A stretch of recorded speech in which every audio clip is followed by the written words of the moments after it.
नमस्कार मित्रों, आज मैं आगे बताने जा रहा हूँ कि स्वस्थ व्यक्ति कौन है। स्वस्थ कौन है? स्वस्थ किसे कहा जा सकता है? वह व्यक्ति जो भौतिक, शारीरिक, मानसिक, सामाजिक तथा आध्यात्मिक दृष्टि से एक आदर्श स्थिति रखता है, स्वस्थ कहा जाएगा। भारतीय आरोग्य शास्त्र के श्रेष्ठ मनीषी एवं शल्य शास्त्र के जनक आचार्य सुश्रुत ने आज से लगभग 4000 वर्ष पूर्व स्वास्थ्य की निम्नलिखित परिभाषा विश्व के समक्ष प्रस्तुत की थी। समदोषः समाग्निश्च समधातु मलक्रियः प्रसन्नात्मेन्द्रियं मनः स्वस्थ इत्यामिध्येत।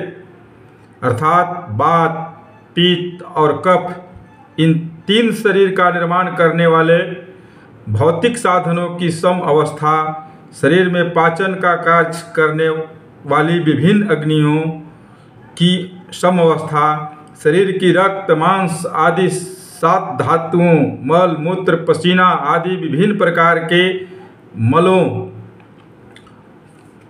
की शरीर पोषण, शरीर धारण तथा आवश्यक अनावश्यक तत्वों को शरीर से बाहर निकालना आदि क्रियाओं का सम अवस्था में रहना तथा आत्मा, इंद्रियों, आँख, नाक, कान आदि ज्ञान को ग्रहण करने के माध्यम तथा मन की प्रसन्नता, यह जिसके पास हो वह व्यक्ति को स्वस्थ कहा जा सकता है। इस प्रकार स्पष्ट हो जाता है कि स्वास्थ्य एक सकारात्मक परिकल्पना है और केवल विभिन्न प्रकार के रोगों के अभाव को ही स्वास्थ्य नहीं कहा जा सकता। भारतीय चिंतन में केवल जैसे तैसे जीवन यापन करने को ही लक्ष्य नहीं रखा गया है। भारतीय चिंतन में केवल जैसे तैसे जीवन यापन करने को ही लक्ष्य नहीं रखा गया है। वैदिक मंत्र इस दिशा में हमारा मार्गदर्शन करते हैं। वहाँ जीवेम शरदः शततमः, हम 100 वर्ष तक जीवित रहें। जीवेम शरदः शततमः, हम 100 वर्ष तक जीवित रहें। तो कैसे रहें? के साथ श्रेण्याम शरदः शतम, 100 वर्षों से तक हमारी जो श्रवण शक्ति है, जो कान से सुनने की शक्ति है, वो मंद न हो। तथा पश्यम शरदः शतम, 100 वर्षों तक हमारी जो नेत्र है वो मंद न पड़े। जैसे वाक्य दिशा में हमारा मार्गदर्शन करते हैं। आचार्य चरक ने आयु के 4 प्रकारों का वर्णन किया है। सुखायु, हितायु, दुखायु और अहितायु। अधिकार भाव के साथ अधिकार भाव के स्थान पर सभी सदस्य केवल कर्तव्य भाव से अपने अपने दायित्व का पालन करते हैं। इस दायित्व भाव को भारतीय चिंतन में धर्म भी कहा गया है। उदाहरण के लिए यदि कोई व्यक्ति शारीरिक मानदंडों जैसे ऊंचाई, भार आदि की दृष्टि से स्वस्थ होकर भी मानसिक दुश्चिंताओं से युक्त है, सभी तरह से स्वस्थ है लेकिन उसको टेंशन रहता है, वो मानसिक क्लेश में पड़ा हुआ है, युक्त है, वह दुखायु की श्रेणी में आएगा। परंतु अथवा तंबाकू, शराब आदि व्यसनों से युक्त है, वह व्यक्ति और समाज का अहित करने वाले हैं, वह अहितायु की श्रेणी में आएगा। सभी व्यक्तिगत रूप से सुखायु के साथ साथ समाज के लिए हितकारी बन सकें, इस प्राचीन भारतीय चिंतन को उदात्त लक्ष्य के रूप में सामने रखा गया है। केवल श्रेष्ठतम ही जीवित रहेगा, केवल श्रेष्ठतम ही जीवित रहेगा। यह पाश्चात्य चिंतन भारतीय विचारकों को स्वीकार नहीं है, क्योंकि हम तो सदैव से सर्वे भवन्तु सुखिनः सर्वे सन्तु निरामयाः के उपासक रहे हैं। अब आता है दूसरा पॉइंट दूसरी विचार आती है। वो कौन सी विचार है? दूसरी विचार है कि एक स्वस्थ मनुष्य तो स्वस्थ है, उसका हम परिभाषा बता दिए। अब स्वस्थ परिवार कैसा होना चाहिए, स्वस्थ परिवार की परिभाषा क्या है, वो मैं आपके सामने रखने जा रहा हूँ। भारतीय संस्कृति पर आधारित परिवार की परिकल्पना विश्व के लिए एक अनोखा योगदान है। इसके अनुसार परिवार का प्रत्येक घटक संगठित रहकर एक दूसरे को संपूर्ण समाज एवं सहयोग प्रदान करता है। यहाँ परिवार की संकल्पना में केवल मनुष्य का ही नहीं अपितु पशु पक्षी एवं वनस्पतियों आदि तक का समावेश किया गया है। गाय के बछड़ा होने पर पुत्र रत्न जैसी धार्मिक आर्थिक परंपराओं का पालन और परिवार में कन्या न होने पर तुलसी के पौधों का विवाह करना जैसी धार्मिक परंपराओं को धूमधाम से मनाया जाता है। गाय अगर बछड़ा जन्म दे देती है तो उसको परिवार में उत्सव के रूप में मनाया जाता है। और अगर घर में कोई कन्या नहीं है आपकी, तो हम तुलसी विवाह कर करके तुलसी पूजन करते हैं और उसका पुण्य प्राप्त करते हैं। जो कन्यादान में पुण्य प्राप्त होता है वह तुलसी विवाह में अपना शास्त्र कहता है कि वही पुण्य प्राप्त होता है। दुर्भाग्य से पाश्चात्य सभ्यता, आधुनिकता, भौतिकवाद तथा जीविका उपार्जन की बाध्यता आदि अनेक कारणों ने परिवार की संकल्पना को अपूरणीय क्षति पहुंचाई है। इस विचार पद्धति के दुष्परिणाम भयानक रूप से हमारे सामने आ रहे हैं। जिस परिवार में सभी परिवारजन संगठित तथा एक रस होकर रहते हैं तथा एक दूसरे के सुख दुख में सहभागी बनते हैं तथा सामूहिक रूप से प्रगति करते हैं, उस परिवार को स्वस्थ परिवार कहा जा सकता है। कहने का अभिप्राय है कि संयुक्त परिवार, सब परिवार एक दूसरा का सुख दुख में सम्मिलित हो, सभी धन संचय करें और अपने क्षेत्र को फैलाएं, परिवार का विकास करें, संगठित होकर परिवार का विकास करें, हर किसी का दुख सुख में हर लोग सम्मिलित हो, आपस में विचारों का आदान प्रदान जिस परिवार में होता हो, सब एक साथ बैठ कर एक स्थान पर भोजन करते हों, सभी नारियां एक जगह बैठ कर कभी कभी गाथाएं, कभी पौराणिक कथाएं, कभी गीत के माध्यम से अपने मन को शांति करती हो, उस परिवार में शांति आती है और वही परिवार स्वस्थ परिवार के श्रेणी में है। परिवार का प्रत्येक सदस्य समान रूप से शक्तिशाली, बुद्धिमान तथा शिक्षित हो, यह संभव नहीं है। परिवार का प्रत्येक सदस्य समान रूप से शक्तिशाली हो, बलवान हो या बुद्धिमान हो या शिक्षित हो, यह संभव कदापि नहीं है। किंतु संयुक्त परिवार में सभी सदस्यों में सुरक्षा, सहायता तथा सहयोग का विश्वास विकसित होता है। परिवार से प्राप्त सुरक्षा के भाव के कारण प्रत्येक घटक समाज में अपने सामर्थ्य के अनुरूप रचनात्मक उत्पादकता के साथ सम्मानपूर्वक जीवन व्यतीत करता है, जबकि विभाजित एकल परिवार में निवास करने वाला बलहीन व्यक्ति जीवन की दौड़ के क्षेत्र में पिछड़ जाता है तथा अस्वस्थकर प्रवृत्तियों तथा सामाजिक दुर्गुणों से ग्रस्त हो जाता है। भारतीय परिवार कल्पना को निकट से देखने पर ज्ञात होता है कि यहाँ अधिकार भाव के स्थान पर सभी सदस्य केवल कर्तव्य भाव से अपने अपने दायित्व का पालन करते हैं। एकल परिवार बिखर जाता है, हल्का सा भी झोंका आने पर टूट जाता है। अभी जो समाज में सुसाइड की प्रवृत्ति बढ़ रही है, उसमें बहुत ज़्यादा एकल परिवार होने का हाथ है, क्योंकि हम एक दूसरे के सुख दुख में कभी मिलते नहीं हैं। न ही किसी से बातें करते हैं, नहीं कोई आज का परिवेश में माँ को खोजता है, न फुआ को खोजता है, न मामा को खोजता है, न बहन को खोजता है। यहाँ तक ऐसी स्थिति आ चुकी है कि अभी चाचा का भी परिचय भतीजा से करवाना पड़ता है।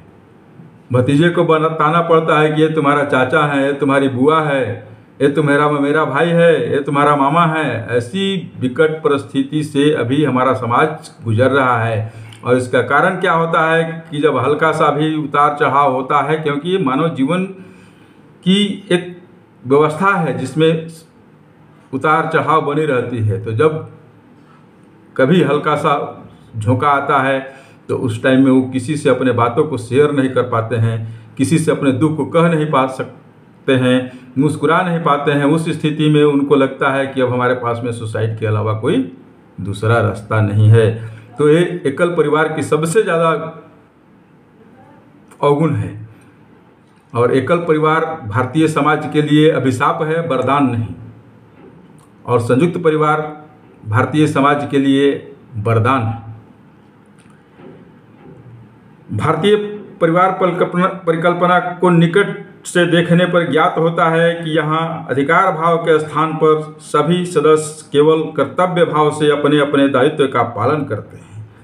इस दायित्व भाव को भारतीय चिंतन का धर्म कहा जाता है, जहाँ सब अपना अपना कर्तव्य समझे, अधिकार समझ करके के कोई किसी से याचना नहीं करे या किसी पर दबाव नहीं बनाए कि ये मेरा अधिकार है। जब अधिकार आ जाएगा वहाँ परिवार का बिखरना तय है। और जहाँ कर्तव्य समझ करके हर लोग अपना अपना पालन करते हैं, वह परिवार स्वर्णिम परिवार है और वह परिवार कभी बिखरेगा नहीं। पिता का धर्म व्यक्ति को संतान के पालन पोषण, स्वास्थ्य, शिक्षा आदि की व्यवस्थाओं के प्रति उत्तरदायी बनाता है। संतान, पुत्र एवं पुत्री का धर्म उसे माता पिता के प्रति आदर, सम्मान तथा वृद्धावस्था में सेवा शुश्रूषा के लिए प्रेरणा देता है। भारतीय परिवार संकल्पना में यह सभी संस्कार स्वभाव से ही विकसित होते रहते हैं, कहीं विकसित नहीं करने का पड़ता है। ये हमारी परंपराओं से चला आ रहा है और ये अपने आप विकसित होते रहता है। वास्तव में अधिकार के स्थान पर कर्तव्य भाव का बोध भारतीय संस्कृति की विशेषता है तथा इस प्रकार के संस्कार क्षम परिवार को स्वस्थ परिवार कहा जाना उपयुक्त होगा। परिवार संस्था का संरक्षण करने के लिए इस प्रकार के संस्कारों को उत्पन्न करने वाले कार्यक्रमों की रचना करना तथा ऐसे सक्षम कार्यकर्ताओं का निर्माण आवश्यक है। हम सबको उनको प्रोत्साहन करना चाहिए जो अपने कर्तव्य भाव से अपने परिवार का पालन पोषण करते हैं, जो हित भाव से अपने परिवार का संचालन कर रहे हैं। उनको हम लोगों को जा कर के प्रोत्साहन करना चाहिए, उनसे मिलना चाहिए, उनसे प्रेरणा लेनी चाहिए और हमें भी एक स्वस्थ परिवार का निर्माण में आगे आकर के हाथ बटाना चाहिए और इसका उदाहरण और लोगों को बताना चाहिए। अब तो हो गया स्वस्थ मनुष्य, स्वस्थ परिवार। अब स्वस्थ बस्ती कैसे होगी? बस्ती स्वस्थ होने का क्या अभिप्राय है? बस्ती में तो कोई रोग होता नहीं है, लेकिन स्वस्थ बस्ती भी उतना ही आवश्यक है जितना स्वस्थ परिवार, जितना स्वस्थ शरीर। तो स्वस्थ ग्राम, स्वस्थ बस्ती कैसे हो? व्यक्ति और परिवार के स्वास्थ्य की बातें आती है तब यह विषय थोड़ा कठिन हो जाता है, विशेषकर आज के वातावरण में जहां जाति, बिरादरी, ऊंच नीच, अशिक्षा, छुआछूत, आपसी कलह, विभिन्न व्यसन तथा अधिकार लिप्सा का बोलबाला है। ग्राम स्वास्थ्य की कल्पना हास्यप्रद सी लगती है, लेकिन अपने राष्ट्र की रचना ग्राम प्रधान है तथा जैसे शरीर के स्वास्थ्य के लिए प्रत्येक कोष का स्वस्थ आवश्यक है, उसी प्रकार राष्ट्र की सुख, शांति, समृद्धि तथा विकास के लिए ग्राम स्तर पर कार्य आवश्यक हैं। ग्राम में सभी पक्षों का उचित विकास होने पर उसे स्वस्थ ग्राम कह सकते हैं। इसलिए इसके लिए ग्राम को प्रत्येक घटक व्यक्ति एवं परिवार स्वस्थ होना आवश्यक है। व्यक्ति के बीच समरसता तथा परस्पर अच्छी समझदारी, शिक्षा तथा नैतिक शिक्षा की उचित व्यवस्था, शारीरिक एवं मानसिक स्वास्थ्य के लिए उपयुक्त वातावरण, प्रत्येक परिवार के लिए स्वच्छ हवादार आवास, कार्य एवं धनोपार्जन के अवसरों के साथ साथ शारीरिक, मानसिक तथा आर्थिक दृष्टि से पिछड़े बंधुओं को उत्थान के बारे में अपनत्व एवं परिवार भावना से सतत चिंतन यदि किसी ग्राम के सुधीजन करते हैं तो उसे स्वस्थ ग्राम के श्रेणी में रखा जा सकता है। इसके लिए माताओं तथा बालकों की स्वास्थ्य रक्षा के लिए विशेष व्यवस्थाएं की जानी चाहिए, क्योंकि वही भविष्य के आधार हैं।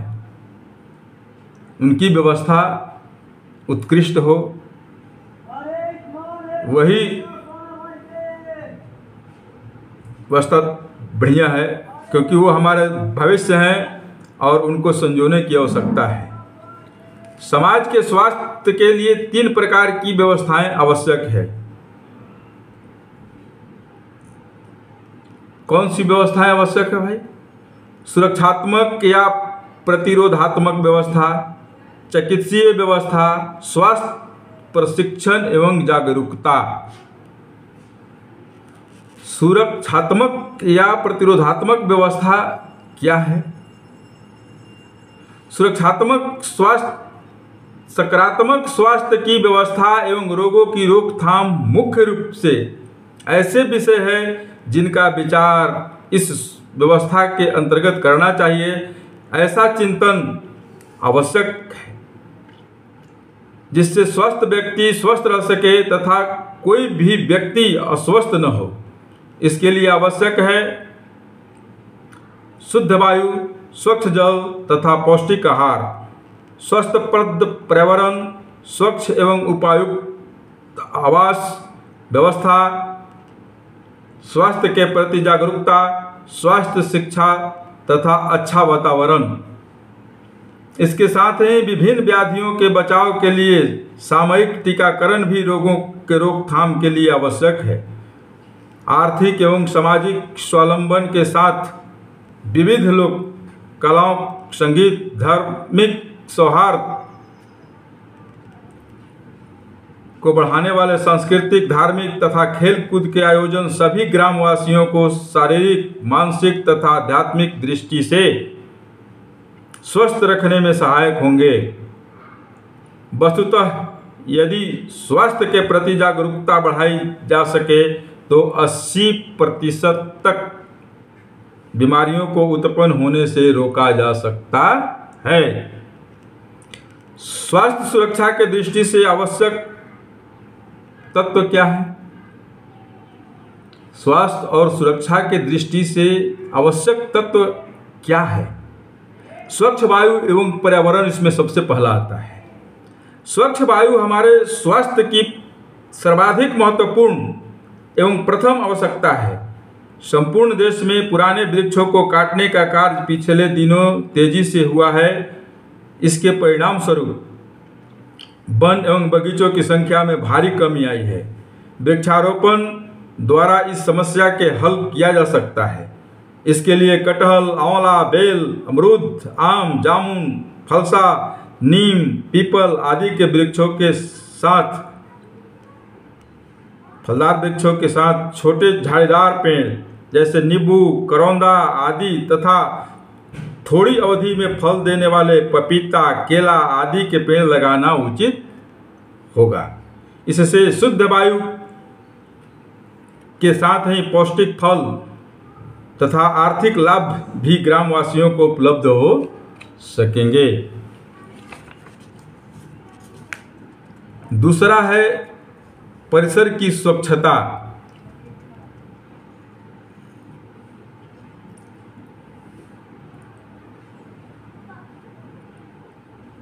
स्वच्छता या सफाई उत्तम स्वास्थ्य की नींव है। अनेक बीमारियां जैसे खुजली आदि शारीरिक गंदगी के कारण होती है। इस तरह कमरों तथा मकानों, शौचालय, नलियों तथा सड़कों की गंदगी भी अनेक व्यक्तिगत तथा सामुदायिक बीमारियों को पैदा करती है। इसलिए इस ओर ध्यान देना आवश्यक है। तीसरा है क्या? स्वच्छ पेयजल। शुद्ध हवा के बाद सबसे महत्व की वस्तु है स्वच्छ पेयजल। जल के अनेक स्रोतों के जैसे नदी, तालाब, कुआं तथा हैंडपंप से ग्रामीण क्षेत्रों में जल की व्यवस्था की जाती है। नदी का जल अपेक्षाकृत स्वच्छ रहता है, किंतु वर्तमान समय में औद्योगिक कचरा तथा बड़े नगरों का मल विसर्जन नदियों में ही कर दी जाती है, जिससे गंगा, जमुना जैसी नदियां भी इतनी प्रदूषित हो गई है कि सदा पवित्र रहने वाले गंगा जल आज वाराणसी, इलाहाबाद जैसे तीर्थों में पीने के लायक नहीं है। तो हमको स्वच्छ जल कैसे मिले, इस पर कुछ कार्य करना चाहिए कि जल कैसे स्वच्छ हो, नदियां कैसे स्वच्छ हो, हमारे कुएं कैसे स्वच्छ हो, पर्यावरण की समस्या कितनी घटे, जो जल है पीने योग्य बने, घरों में जिन बर्तन में जल का भंडारण किया जाता है उनकी सफाई का ध्यान रखना, ये सब सारे चीज़ों पर हम लोगों को विचार करना चाहिए। चौथा है स्वच्छ एवं पौष्टिक भोजन। दाल, गेहूं, साग, सब्जी तथा फल सभी का आहार के रूप में सेवन व्यक्ति को पोषण देने हेतु अनिवार्य है।